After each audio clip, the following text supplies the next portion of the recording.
Eu quero falar sobre tempestade. Tempestade. Quando o pastor Tiago foi me buscar no aeroporto, ele me mostrou umas fotos, tinha acabado de acontecer uma tempestade aqui, e ele me mostrou árvores caindo sobre ônibus, sobre carro. Eu fiquei impressionado com aquilo. Já me falaram que teve uma tempestade aqui, foram 80 árvores, parece. Então, tempestade, eu vi um carro amassado, eu nunca tinha visto isso, por causa das pedras de granizo. No Ceará tem isso não, né? Sabe, é impressionante os danos que uma tempestade pode causar. Mas o que a tempestade revela? O que uma tempestade pode revelar? E é sobre isso que eu quero falar com você, né? Vamos fazer essa pergunta? 1, 2, 3. O que a tempestade revela? O mundo tem enfrentado diversas tempestades. Por exemplo, no início desse ano, vamos falar desse ano, e vamos falar já o ano começou com algumas tempestades no mundo. Eu quero trazer algumas tempestades que o mundo enfrentou no início desse ano. Por exemplo, janeiro de 2025. Você sabia, está frio hoje, mas você sabia que janeiro de 2025 foi o mês mais quente já registrado no nosso planeta? Isso é uma coisa impressionante. O Observatório Copérnicos da União Europeia disse que janeiro foi o mês mais quente já registrado no globo terrestre, no mundo. 1,75 graus acima do nível. E isso destaca os efeitos crescentes das mudanças climáticas. Isso é uma coisa séria? Isso afeta a vida de todos nós. Por isso que muitas tragédias na natureza acontecem, é por causa da mudança climática. Isso afeta diretamente a vida de milhões de pessoas. Isso é uma coisa muito séria. Ainda em janeiro de 2025, Donald Trump iniciou seu segundo mandato como presidente dos Estados Unidos. Pastor, isso é uma tempestade? Tenha certeza. Mexeu com o mundo todo.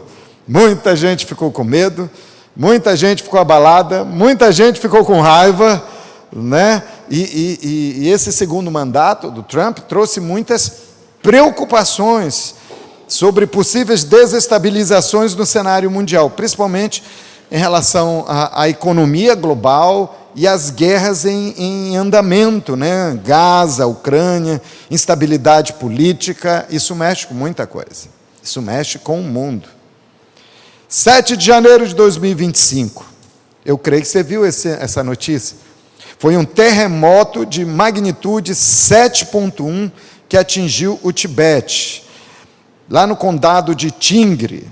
Isso resultou em pelo menos 126 mortes, 188 pessoas foram feridas, esse foi o registro.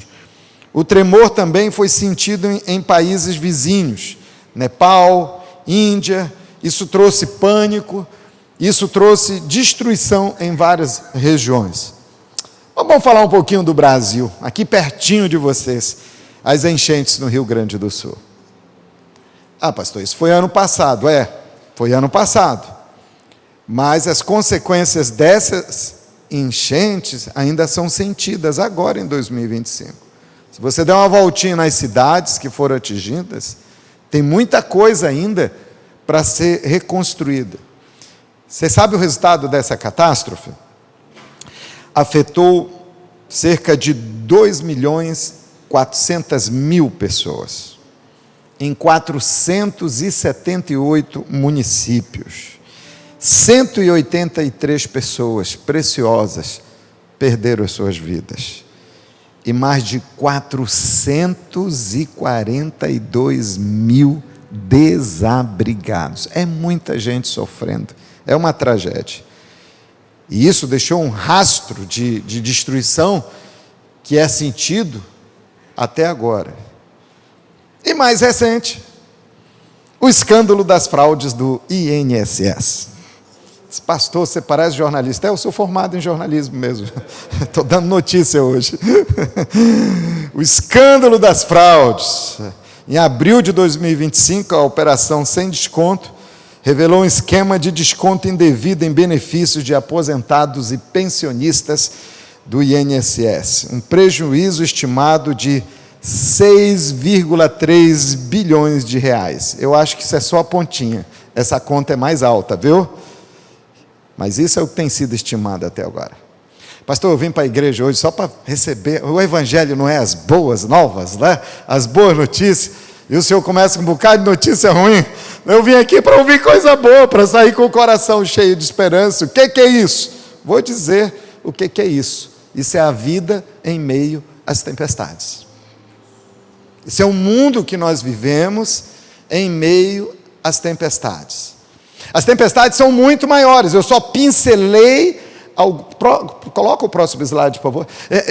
Eu só pincelei algumas coisas para você. Mas a vida é assim, no dia a dia. E tem tempestade que você está no carro, é árvore caindo, vem a chuva de granizo, você não esperava, você tem que entrar num posto de gasolina para não amassar seu carro. Te atinge a nível pessoal, individualmente. Mas existem tempestades que nós enfrentamos de forma coletiva. É algo que acontece e afeta a vida de todo mundo. E nós vivemos um tempo assim, onde as pessoas estão procurando por duas coisas: segurança e esperança. Diga comigo, eu preciso de segurança e de esperança. Todos nós precisamos. Todo mundo na nossa casa, nós precisamos. As pessoas da nossa vizinhança, no nosso ambiente de trabalho, precisam disso. As pessoas lá fora, todo mundo precisa disso. Mas a grande questão é como é que a gente pode realmente encontrar paz, segurança, como a gente pode ter esperança no meio de uma tempestade, ou no meio de tantas tempestades que nós enfrentamos no nosso dia a dia. Quem aqui não viveu um momento em que você achava que o barco estava afundando? Você já sentiu isso na sua vida? Eu senti demais isso. Por muitas vezes eu já estava achando que o barco realmente estava no fundo, né? E às vezes é uma perda inesperada. É muito difícil você perder alguém. Perder alguém sentimentalmente falando, num relacionamento. Ou perder alguém que morre. Uma pessoa querida. É muito doloroso se perder alguém que se ama.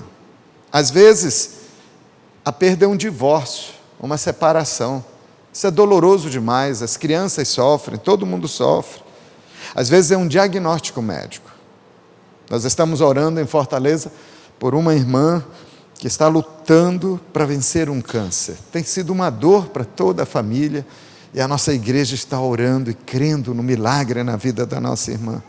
Mas é uma tempestade na vida dela, na vida da família, na vida da igreja. Às vezes é um vazio, uma tristeza. Um tempo atrás, uma pessoa chegou comigo e disse: eu estou sentindo uma pessoa cristã, crente. Mas ela chegou e disse: eu estou sentindo uma tristeza tão grande, eu já procurei a origem dessa tristeza. Eu estou sentindo um vazio, eu estou tão desmotivado para viver e eu nem sei porquê, eu só sei que eu sinto. E ela chorou. É um vazio existencial. Então nós vamos aprender hoje, com os discípulos de Jesus, como a gente consegue encontrar coragem para enfrentar a tempestade. É uma história muito conhecida, você sabe aquela história, né? Eles dentro do barco, Jesus dormindo e a tempestade acontecendo. Vamos ver a história? Só para lembrar, eu sei que você sabe, eu acho que quando você era pequenininho, você ouviu essa história, né? Você aprendeu. Mas vamos só relembrar a história. Marcos capítulo 4, se você quiser acompanhar na sua Bíblia, fique à vontade. Marcos 4, 35 a 37, a Bíblia diz que naquele dia, sendo já tarde, Jesus disse aos discípulos: vamos passar para outra margem. E eles despedindo a multidão, Jesus tinha ministrado para milhares de pessoas, o levaram assim como estava no barco, ou seja, levaram Jesus no barco, e outros barcos o seguiam. Esse é um fato que às vezes passa um pouco despercebido nessa história. A gente sempre lembra que tinha Jesus e os discípulos, né, no barquinho, mas nós passamos despercebidos de que tinham outros barcos nessa história. A Bíblia diz que outros barcos o seguiam. Então, quando a tempestade aconteceu, não alcançou só o barco dos discípulos, alcançou esses barcos aqui também. Agora, olha o versículo 37. Ora, levantou-se um grande temporal de vento, e as ondas se arremessavam contra o barco, de modo que o mesmo já estava se enchendo de água. Isso aconteceu lá no Mar da Galileia. Na realidade, na época em que foi escrita a Bíblia, a palavra para lago e a palavra para mar a mesma coisa. Então, a tradução fala o Mar da Galileia. Mas você ainda vai a Israel. Quem toma posse? Deus ainda vai te dar essa viagem prazerosa. E quando você for, você vai... Toda viagem para Israel tem um trajeto, né? Tem um momento que você vai passear de barco no Mar da Galileia. Mas na realidade é um grande lago. É uma coisa linda. E você vai comer peixe frito. Você vai comer o mesmo peixe que Jesus comeu. É o tataraneto do peixe que foi comido por Jesus. Então você vai comer lá, né? Eu achei que era tilápia. Eu fiquei um cearense todo feliz quando eu comi aquele peixe lá. Mas tem uma coisa interessante. O Mar da Galileia, ele era muito imprevisível, irmão. Por quê?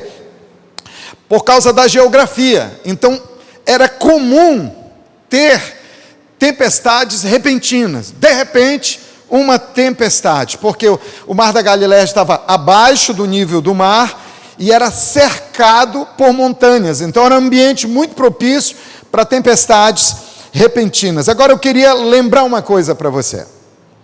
Quem estava dentro do barco era gente experiente. Os discípulos eram pescadores experientes, né?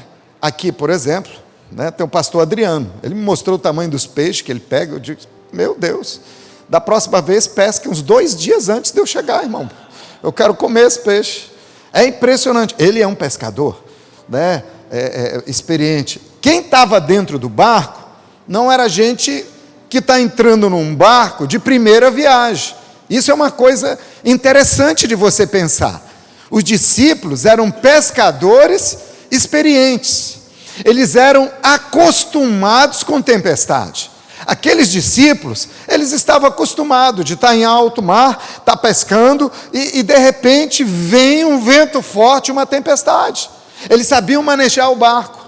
Eles sabiam ir numa direção onde o vento e o barco ficava mais protegido. Eles sabiam manejar as velas. Então, tempestade não era uma coisa nova para eles. Mas essa tempestade causou medo. Mesmo para aqueles pescadores, mesmo para aqueles navegadores tão experientes, até que era forte, sentiu que podia afundar. Então, se você, como cristão, seguidor de Jesus, um dia passar por uma tempestade, e essa tempestade te assustar, não tenha medo. Ou melhor dizendo, não se sinta envergonhado, não se sinta diminuído. Ai, que miserável de cristão eu sou, se eu não aguento uma tempestade. É que existem tempestades que mesmo os navegadores mais experientes podem ficar com medo. Existem tempestades que mesmo aqueles crentes mais antigos, de maior experiência, aqueles cristãos de maior vivência na sua fé, podem se sentir desesperados.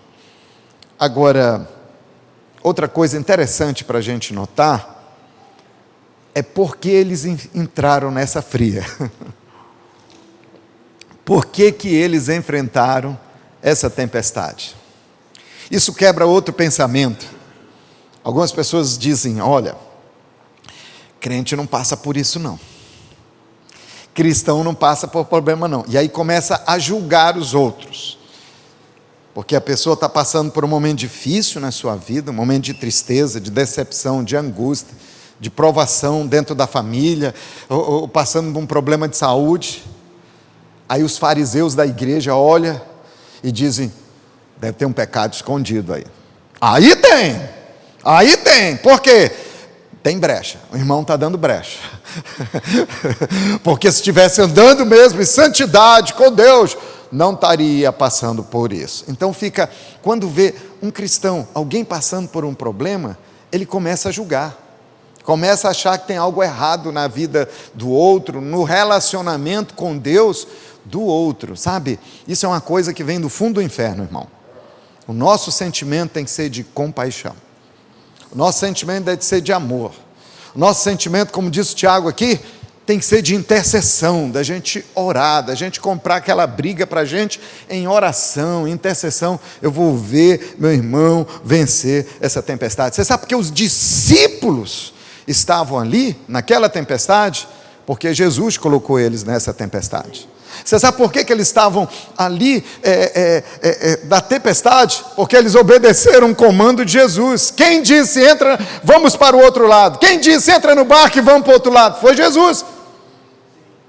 Eles enfrentaram a tempestade, entraram numa tempestade, ficaram com medo da tempestade, justamente porque estavam andando com Jesus. E o fato de você andar com Jesus não quer dizer que você não vai enfrentar um vento forte.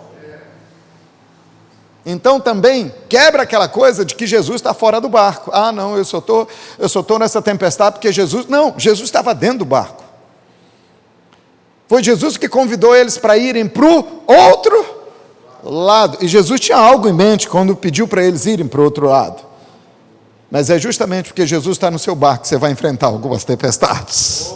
Aleluia! Mas o bom é que aquele que acalma a tempestade está dentro do barco da vida da gente. Você pode aplaudir o Senhor por causa disso daí?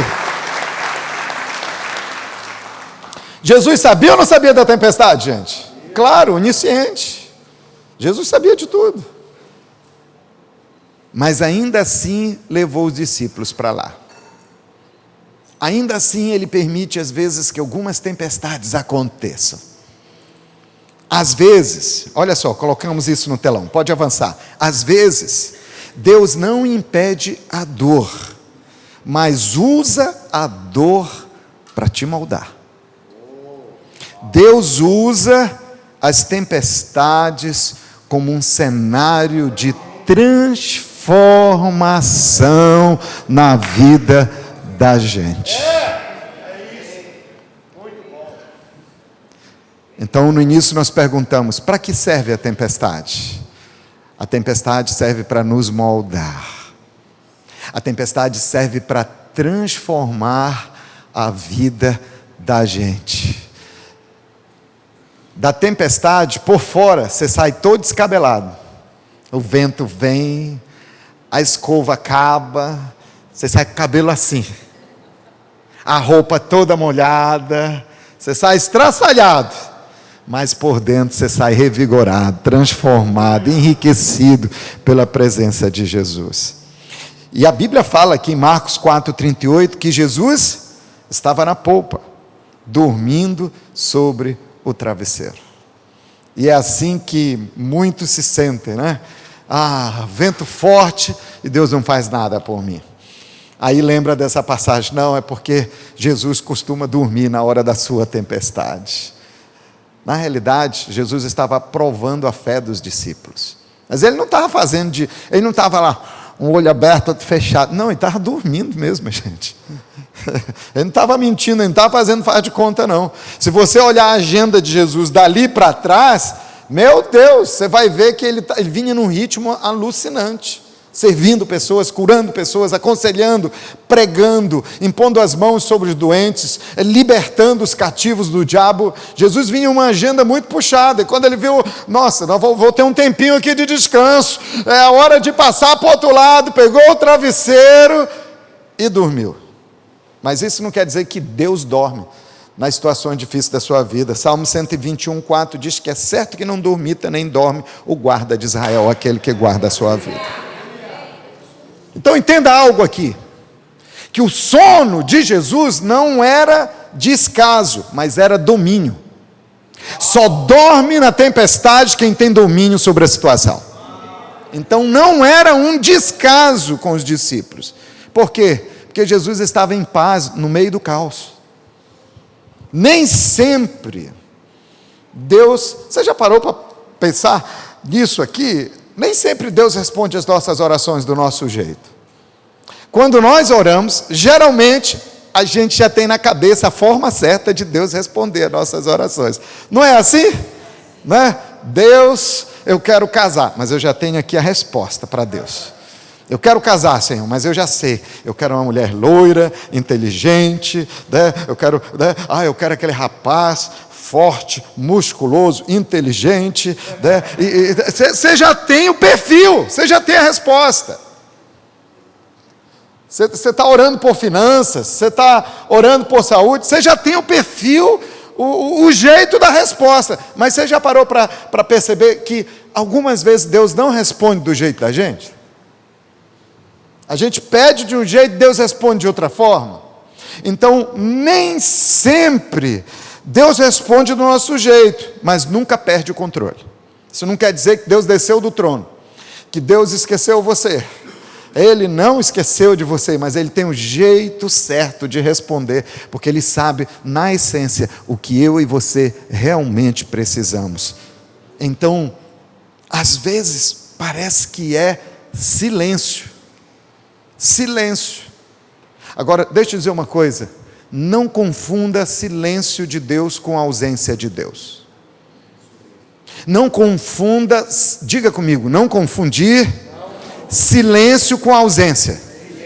Então, se Deus fizer silêncio para você, não significa que Ele está ausente. Vou contar uma história para você. Essa história aconteceu com a gente em 2015, 2016 em Fortaleza. Nós compramos um prédio, né? Meu amigo Samuel que está ali, tão feliz de revê-lo, né? Mais um cearense ali, aleluia. Os cearenses estão dominando o mundo, irmão, aleluia. É muito fácil você reconhecer um cearense, sabia? Só você olhar para a cabecinha dele, geralmente ele tem mais neurônio que os outros, aleluia. Perdão, cearense. Tem outro cearense. Ontem tinha uma cearense tirando foto aqui, meu Deus, né? A doxa está cearenseada, né? Jesus disse que o Ceará é grande, então ore para que os cearenses venham aqui, aleluia. Se Jesus está batendo na porta, se você abrir o coração, Ele virá e ceará com você. Então Jesus tem o lado cearense dele. Mas diga de novo comigo, diga: não confunda silêncio com ausência. Existem situações, parece que Deus faz um silêncio. Você ora, você clama. Então, 2015, 2016, nós tínhamos comprado um terreno onde funciona a nossa igreja hoje. E nós compramos parcelado. E um financiamento direto com o dono do terreno. Combinamos ali uma taxa de juros. Mas quando foi 2015, veio uma crise econômica terrível sobre o Brasil. 2015 ali foi uma época em que muitas empresas quebraram. Eu me lembro, os empresários chegando: pastor, eu vou fechar.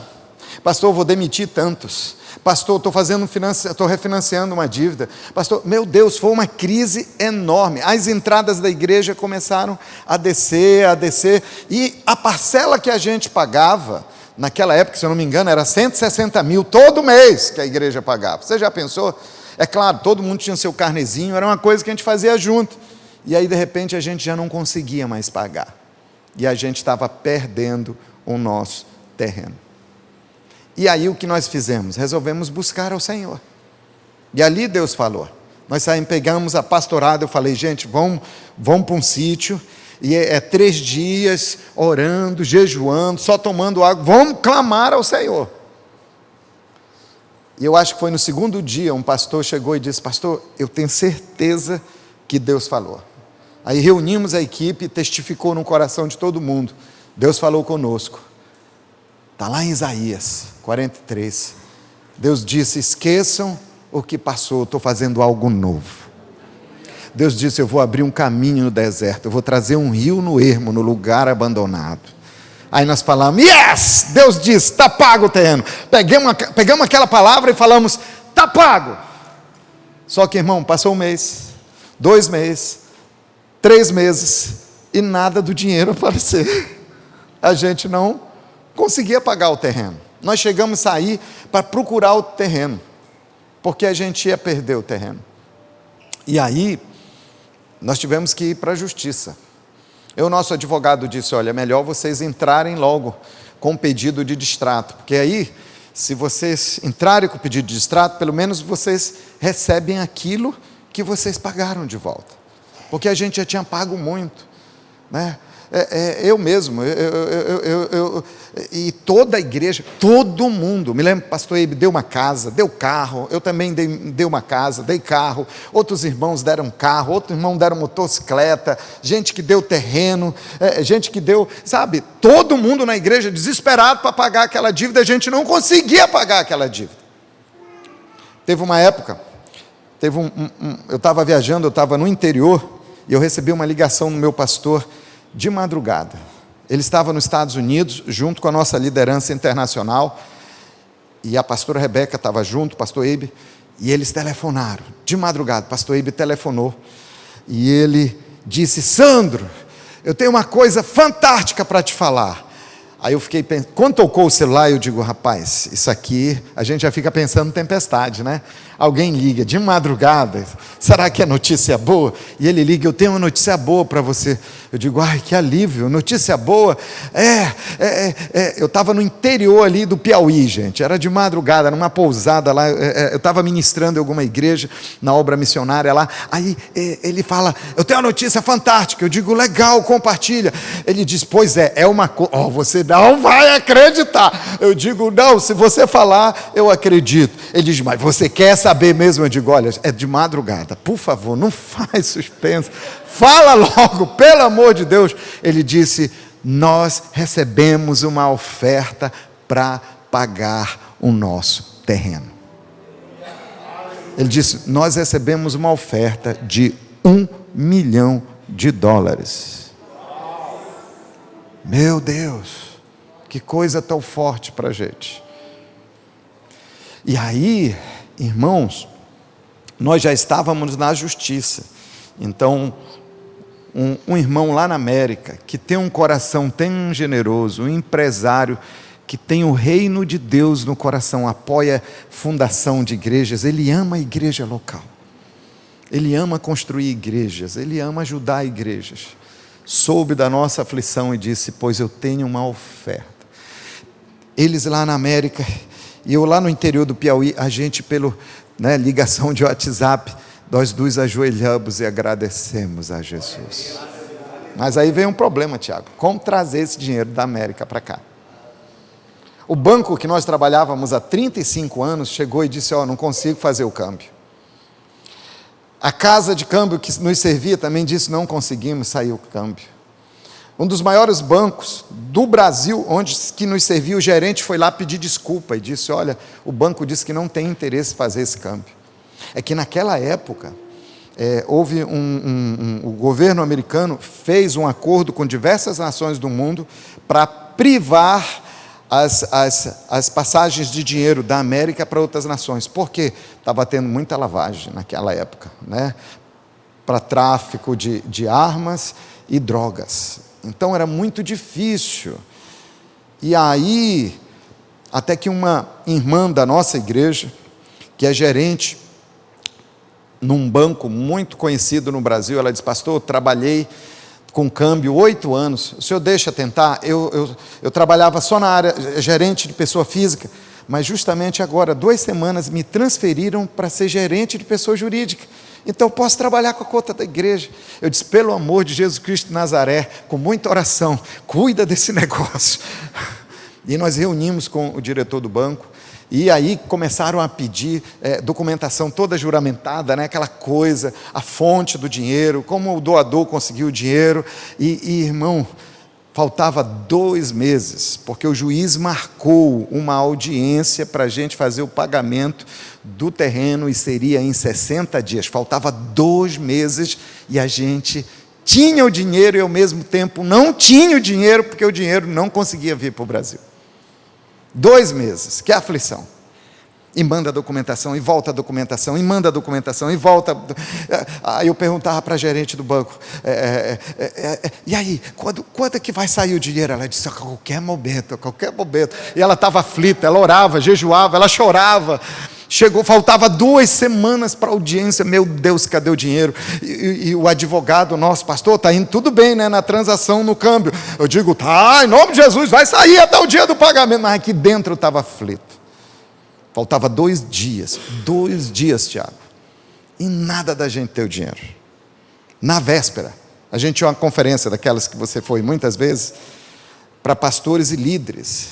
No outro dia, na véspera, era noite, tarde da noite, eu acho que umas 10 horas da noite, da véspera da audiência, do pagamento do terreno, um advogado da nossa igreja, um irmão especialista na área de contrato, me liga e diz, pastor Sandro, só lembrando, amanhã, 2 horas da tarde, é a nossa audiência com o juiz para a gente fazer o pagamento. Dinheiro está na conta? Eu disse, não. Sabe o que ele falou? O advogado crente falou? Ele disse, vocês são tudo doido. Essa expressão. Ele disse, vocês são loucos. Vocês já perderam o grande terreno.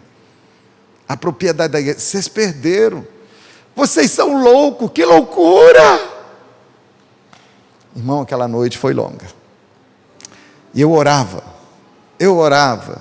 a gente orava, mas Deus estava em silêncio. Irmão, Deus não falava nada. Sabe aquela palavra que Deus traz para você às vezes, onde Deus diz, acalma teu coração, eu estou no controle dessa tempestade? Nem isso Deus falava. Silêncio total.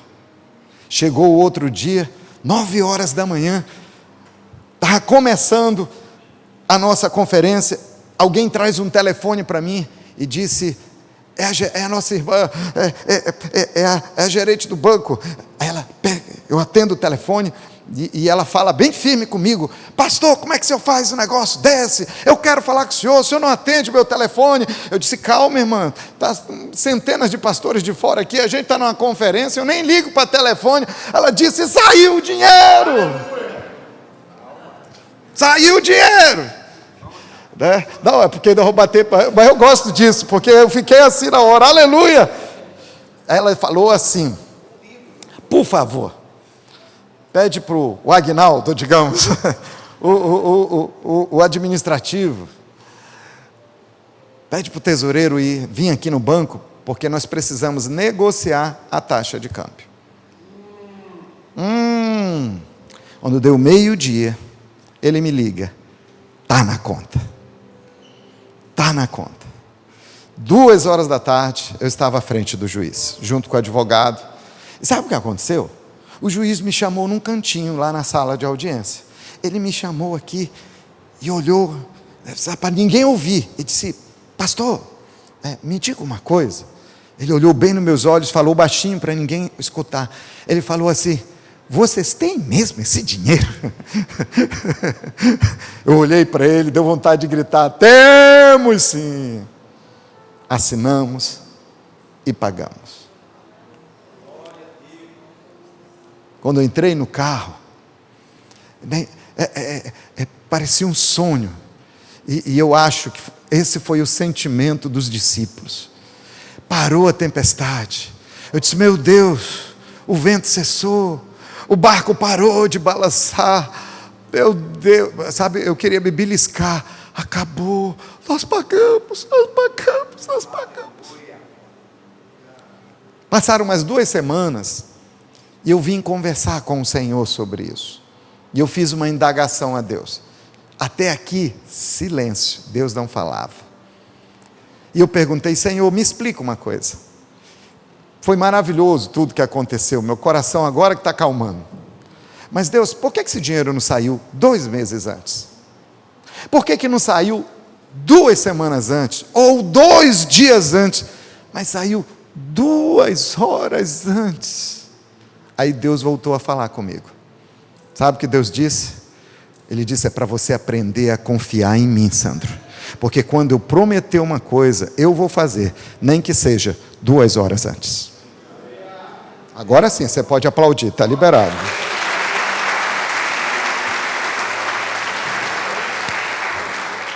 Eu falei: meu Deus, tomara que eu tenha aprendido que eu não quero passar essa prova nunca mais. O fato de você estar orando e você estar ouvindo o silêncio, não quer dizer que Deus se ausentou da sua situação. Silêncio não é a ausência de Deus. Então, não deixe o diabo colocar na sua mente: Deus te abandonou, você está num pecado terrível, você é um desgraçado, você não merece. Sabe, ele quer trazer esse senso de desmerecimento para a gente diante de Deus. Mas existe um momento que a gente está no meio da tempestade, onde nós já apelamos para todos os recursos. Já vimos pessoas que poderiam nos ajudar, já recebemos todo tipo de oração, já recebemos todo tipo de ajuda, já recorremos. Mas tem um momento que parece que a gente não tem nada. Um momento que parece que você não tem nada. Esse é um momento onde você só tem uma coisa: você só tem um clamor. É quando o clamor é tudo o que temos. Existe um momento em que a única coisa, pode colocar o slide, por favor? O clamor é tudo o que temos. Existe um momento que a gente não tem mais nada, a gente só tem um clamor.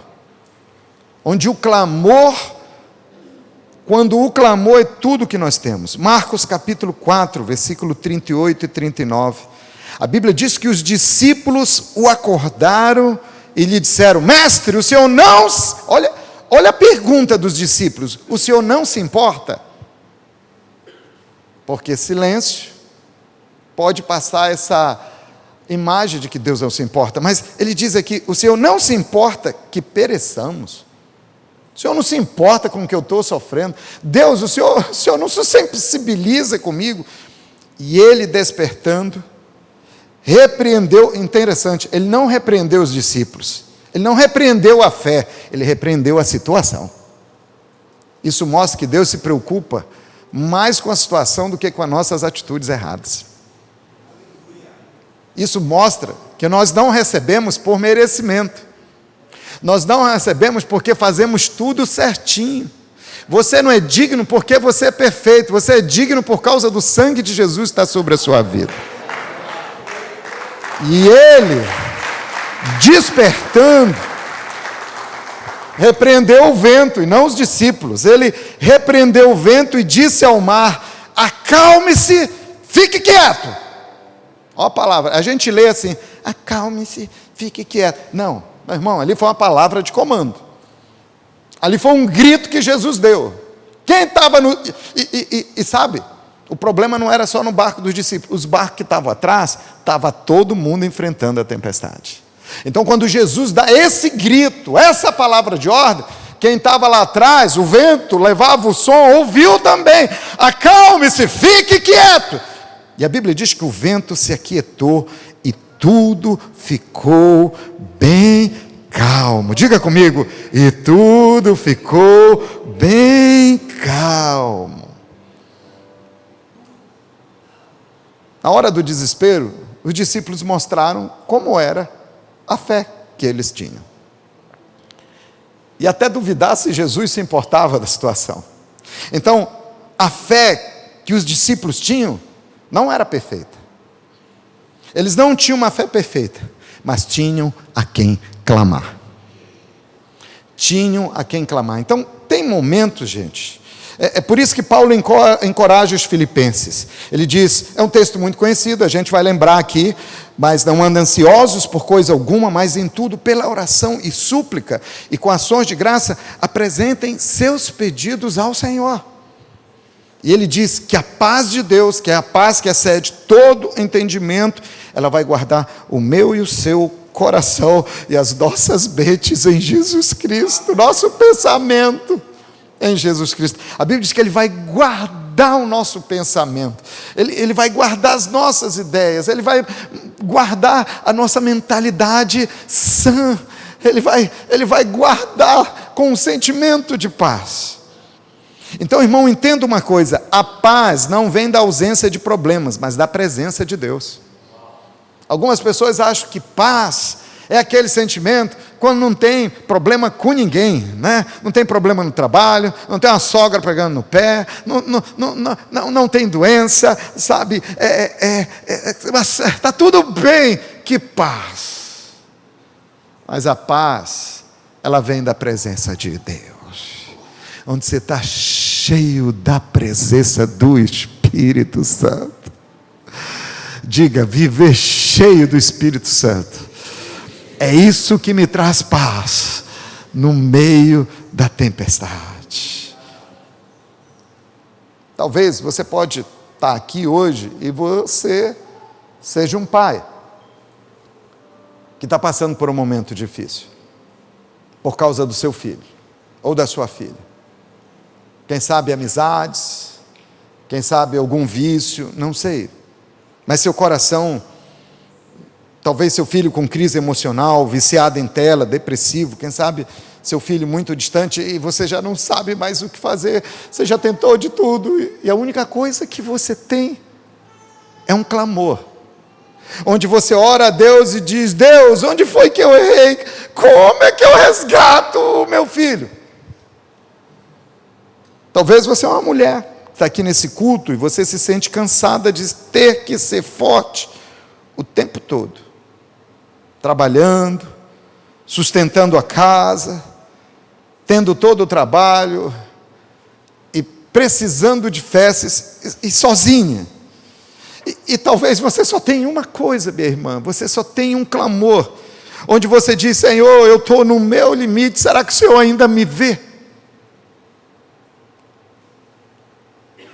Ou você está carregado de dívidas, passando por alguma pressão, parece que ninguém percebe, e você só tem um clamor, onde você diz: Deus, porque eu me sinto que não tenho mais saída, onde está o meu sustento? Quem sabe você é um adolescente, e você está lutando contra a comparação com os outros, você está lutando com a baixa autoestima, e você tem muito medo do futuro, e talvez você só tenha uma coisa, você só tem um clamor, você não tem nem pais que são crentes, você não tem quem te entenda, e você só tem uma coisa, você tem um clamor, onde você diz: Deus, por que eu me sinto tão insuficiente? Talvez a sua oração é: tem um propósito aí para mim, Senhor? Ou como jovem, você não sabe que rumo seguir. Eu já vi jovens com uma luta tremenda: pastor, ora por mim, porque eu não sei que curso escolher agora para a faculdade, eu não sei o que fazer, Senhor, eu não sei se eu vou casar um dia, e você só tem um clamor, onde você chega diante de Deus e diz: eu não sei o que fazer com a minha vida, Senhor, e às vezes eu tenho a sensação de que eu vou fazer tudo errado, e você fala: Pai, o Senhor realmente tem um plano para mim? Talvez mesmo na igreja, alguém sente às vezes um cansaço espiritual, ou às vezes carrega uma culpa, ou às vezes passa por momentos de crise no seu relacionamento com Deus, onde você acha que Deus nem te escuta mais, e você só tem um clamor, onde você ora e pergunta: Jesus, o Senhor ainda me ama com a minha fé tão pequenina?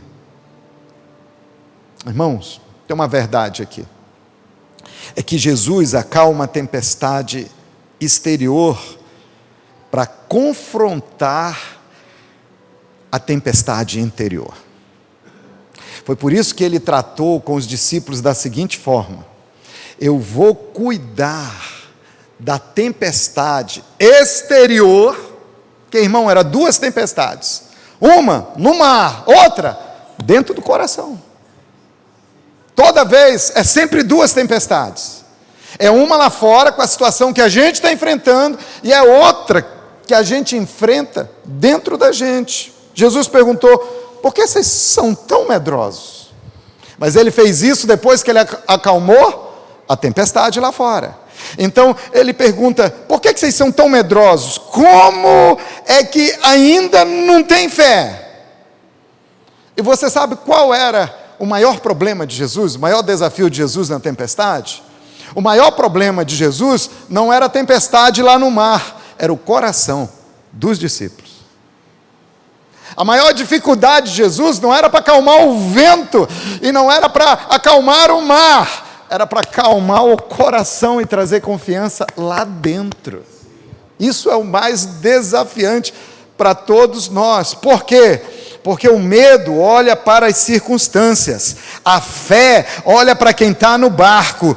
Tudo começa quando a gente reconhece que a gente não controla nada, mas que nós podemos confiar em quem controla tudo. Diga: eu posso confiar em quem controla tudo. Amém? Você pode dar uma salva de palmas ao Senhor?